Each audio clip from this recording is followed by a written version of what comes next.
Having a roof over your head literally may not be enough to protect you in the event of a hurricane. This is why you need to protect your family and home by installing hurricane straps on your roof. We have to understand that the straps are no better than how you install them, because they must be installed correctly and you must use the right type of strap for the particular circumstance. This strap, you will see that every hole has the fixings in them and that they are not protruding on the other end, but they're long enough because this board is about 1.5 inches thick, so these would be 1.5 inch nails, clouts in this case, and these would be used to fix on this particular strap on here. Now this is in a situation now where this is new construction, so to retrofit an existing house might be a lot more difficult, but in new construction this would be represent what we call the ridge.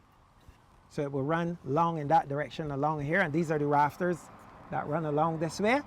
You will see now we're using an L-shaped strap, and that strap now again, all the holes are have the fixings in them, and it's on this side and it's on the other side. So there are 4 of them that you're seeing here.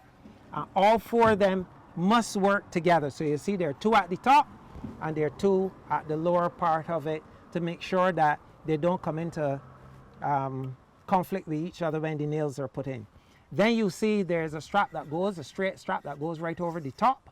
This one now is here so that we can strap this rafter to this one, and that keeps everything in one location. So when your forces come, and this is important, you will recognize that the force really would be to move upward. The nails are always perpendicular to the force, so that this holds down the upward movement.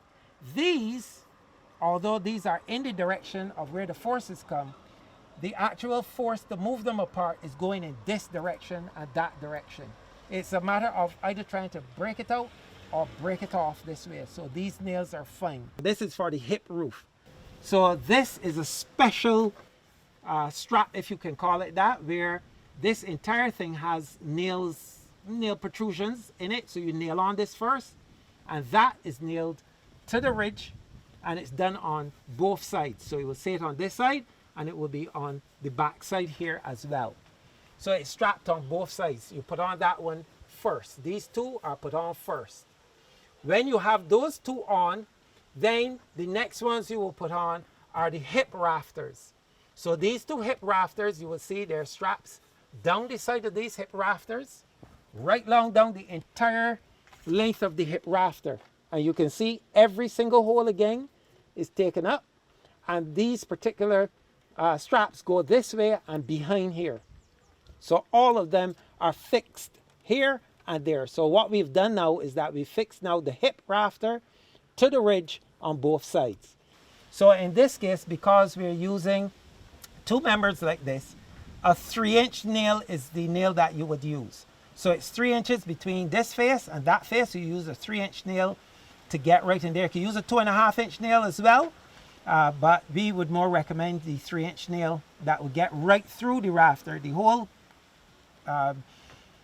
issue is to make sure that the nail is using the maximum that it has in the wood for its maximum to hold it in position. If your roof is already built without hurricane straps in place and you would like to install them, watch Strapping Up for the Hurricane Season Retrofitting on Sunday, June 26th at 6:55 p.m.